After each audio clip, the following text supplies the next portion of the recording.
مائرہ جلدی سے شیرو کو کمرے میں لے جا کر کہتی ہے، تمہاری کلاس تو میں بعد میں لوں گی، جا پہلے اپنی شرٹ چینج کر، اگر یہ زخم باجی نے دیکھ لیا تو باجی سارا گھر سر پہ اٹھا لے گی۔ شیرو کو بھی یاد آتا ہے، وہ کیسے بھول گیا، کم سے کم پٹی تو اتار دیتا۔ پھر شیرو جلدی سے اپنے کمرے کی طرف بھاگتا ہے اور جا کر شرٹ چینج کر کے واپس چھوٹی مامی کے پاس آ کر بیٹھ جاتا ہے۔ اتنے میں نائلہ گرما گرم دودھ اور کھانے کے لیے چاول لے آتی ہے۔ شیرو، ارے اماں میرا پیٹ بھرا ہوا ہے، ضرورت نہیں کسی کی۔ نائلہ، چپ چاپ دودھ پی اور یہ چاول کھا، پتہ ہے مجھے بھوک ہے کہ نہیں۔ شیرو چپ چاپ دودھ کا گلاس پکڑ کر پینے لگتا ہے اور چاول کھاتا ہے۔ نائلہ، یہ مت سوچنا کہ میں ناراض نہیں ہوں، تجھے اتنی آسانی سے نہیں چھوڑوں گی، تو جو مستی کرتا پھرتا ہے باہر، مجھے سب پتہ ہے۔ تبھی نائلہ کا دھیان شیرو کی شرٹ پر جاتا ہے۔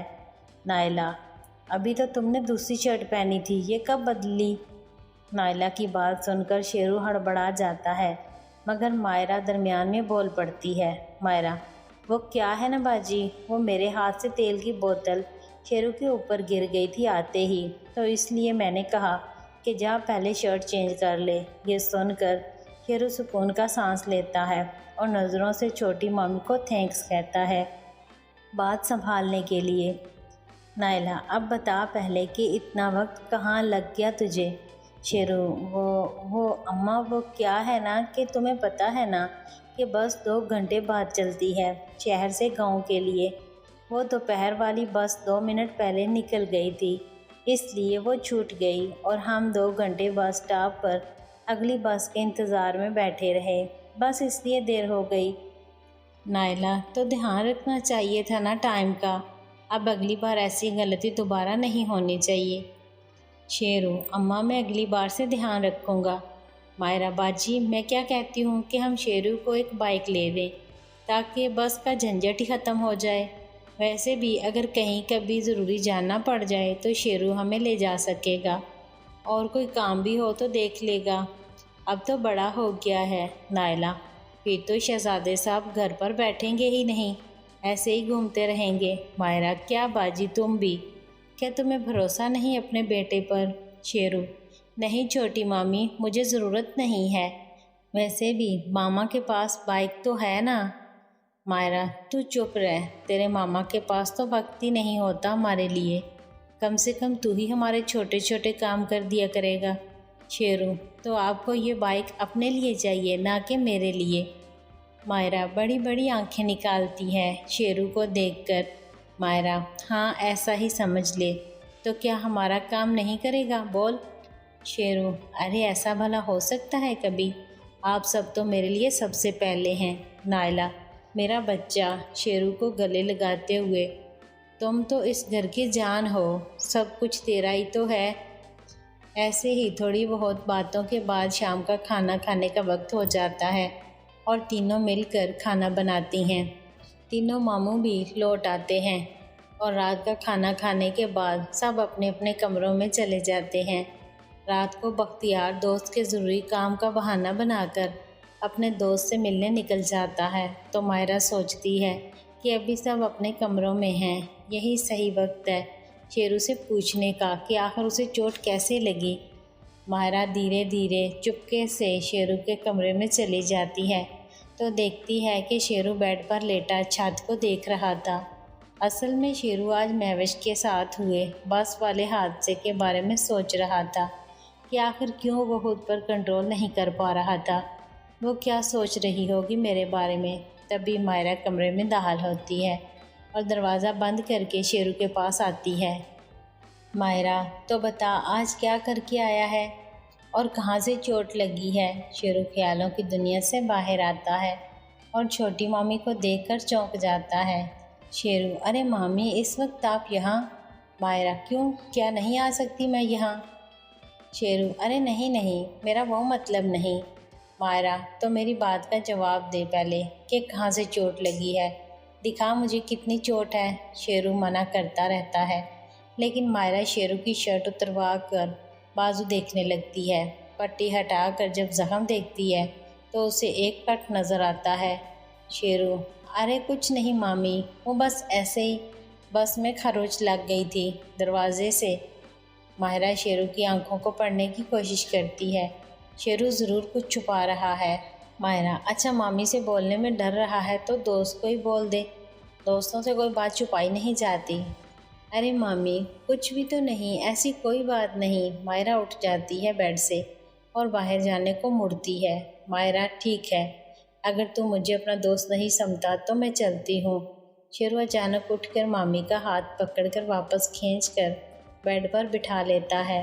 شیرو اچھا بابا بتاتا ہوں، مگر پہلے وعدہ کرو یہ بات کسی کو بھی پتہ نہیں چلنی چاہیے اور نہ ہی آپ غصہ کرو گی۔ ماہرہ وعدہ، میں کسی کو نہیں بتاؤں گی اور نہ غصہ کروں گی۔ پھر شیرو سارا واقعہ بتا دیتا ہے کہ کیسے اس نے عورت کی مدد کی اور چوٹ لگی۔ ماہرہ حیرانی سے دیکھ کر منہ پر ہاتھ رکھ کر کہتی ہے، ماہرہ ہائے، اگر تجھے کچھ ہو جاتا تو کبھی سوچا ہے؟ کیا ضرورت تھی ہیرو بننے کی؟ اگر چوٹ کہیں اور لگ جاتی تو؟ اگر تمہاری جان پر بن آتی تو سوچا ہے کہ باجی کا کیا ہوتا؟ تمہارے ذرا لیٹ ہونے پر سارا گھر سر پہ اٹھا لیا تھا، سوچ ان کا کیا ہوتا۔ شیرو مامی جی یہ بھی تو سوچیں، اگر اس عورت کی جگہ آپ ہوتی یا اماں ہوتی یا دیبا مامی ہوتی تو کیا میں ایسا نہیں کرتا؟ ماہرہ چپ ہو جاتی ہے۔ آخر شیرو ایک غیرت مند لڑکا تھا، پھر وہ کیسے برداشت کرتا کہ اس کے سامنے کسی عورت کے ساتھ زیادتی ہو جائے۔ ماہرہ تو لاکھوں میں ایک ہے، سب کو تیرے جیسا بیٹا ملے۔ اچھا یہ تو بتا پھر کیا کیا؟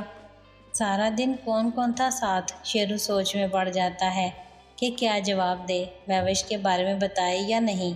شیرو کو سوچتے دیکھ کر ماہرہ بولتی ہے، ماہرہ اتنا سوچنے کی کیا بات ہے؟ جو بھی ہے دل کھول کر بتا، میں کسی سے کچھ نہیں کہوں گی۔ کوئی تو بات ضرور ہے تیرے دل میں جو تو ایسے سوچ میں گم تھا، چل بتا جلدی، سوچ مت۔ شیرو پھر مہوش اور شہناز کے ساتھ جانے کے بارے میں بتا دیتا ہے، اور یہ بھی کہ یہ پلان راجو کا تھا شہناز کے ساتھ اس کی سیٹنگ کرنے کا۔ شیرو کو مہوش کا خط یاد آ جاتا ہے اور وہ جلدی سے اپنے کپڑے جو وہ بدل چکا تھا اس میں سے خط نکال کر دکھاتا ہے۔ ماہرہ مہوش کا خط شیرو سے لے کر پڑھنے لگتی ہے۔ خط پڑھتے پڑھتے ماہرہ کی آنکھیں نم ہو جاتی ہیں۔ شیرو حیرانی سے چھوٹی مامی کو دیکھتا جا رہا تھا کہ ایسا کیا لکھا ہے خط میں۔ تھوڑی دیر بعد ماہرہ خط پڑھ کر اپنی آنکھوں کو دوپٹے کے پلو سے صاف کر کے شیرو کو دیکھتی ہے اور کہتی ہے، تم نے یہ خط پڑھا تھا یا نہیں؟ شیرو ناں میں گردن ہلا دیتا ہے۔ ماہرہ اس خط کا ایک ایک لفظ اس نے اپنے دل کے خون سے لکھا ہے۔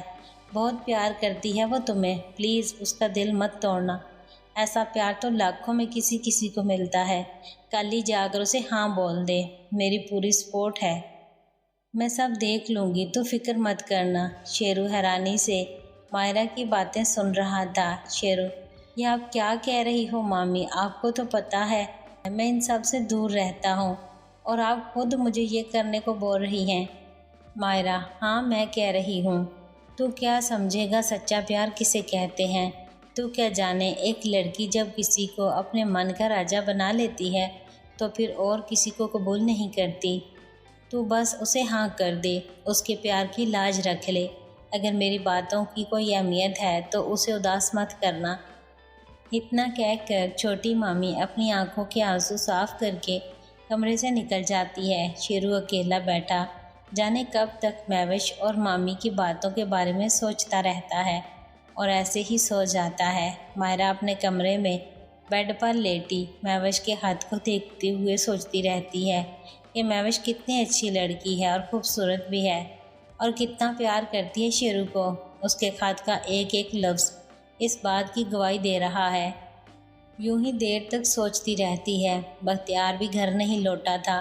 اچانک ماہرہ کو یاد آتا ہے کہ شیرو کو تو چوٹ لگی ہے، اوپر سے کوئی دوا بھی تو نہیں لگائی اس نے، کہیں آدھی رات کو اسے درد ہونے لگا تو؟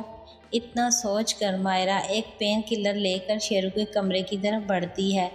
ہر طرف اندھیرا تھا، رات کا 1 بج رہا تھا۔ ماہرہ فکر میں کھوئی فٹافٹ شیرو کے کمرے کی طرف جاتی ہے کہ شاید ابھی جاگ رہا ہو۔ ماہرہ جب شیرو کے کمرے میں پہنچتی ہے، لائٹ جلا کر جیسے ہی شیرو کی طرف دیکھتی ہے تو اس کا حلق خشک ہو جاتا ہے۔ دراصل آج دن کے واقعے سے شیرو کا چھوٹو بھی غصے میں سر اٹھائے کھڑا تھا۔ شیرو تو سو رہا تھا مگر چھوٹو غصے میں پھنکار رہا تھا۔ شاید شیرو خواب میں بس والا منظر دیکھ رہا تھا۔ مائرہ ٹک ٹکی باندھ کر چھوٹو کو دیکھ رہی تھی۔ اسے اندازہ ہو گیا تھا کہ یہ کوئی معمولی نہیں ہے۔ اتنی چھوٹی عمر میں ایسا تگڑا قد کاٹ بہت حیرانی کی بات ہے، مگر ہو بھی کیوں نہ۔ باڈی بھی تو کتنی بنائی ہوئی ہے شیرو نے، پہلوانی کرتا ہے تو کیسے تگڑا نہ ہو۔ یہ اگر مہوش جیسی لڑکی لے لے تو وہ بیچاری ہسپتال پہنچ جائے گی۔ مہوش کیا اگر میری جیسی شادی شدہ عورت بھی۔ اتنا سوچتے ہی مائرہ کی کھڑکی سے ایک قطرہ گر جاتا ہے۔ تب بھی اس کے من میں دوسرا خیال آنے لگتا ہے کہ ہائے ہائے، یہ میں کیا سوچنے لگی ہوں، شیرو تو میرے بیٹے جیسا ہے، ایسا سوچنا بھی گناہ ہے۔ اتنا سوچتے ہی مائرہ جلدی سے لائٹ بند کر کے اپنے کمرے میں بھاگ جاتی ہے۔ اپنے کمرے میں آ کر بیڈ پر لیٹ جاتی ہے۔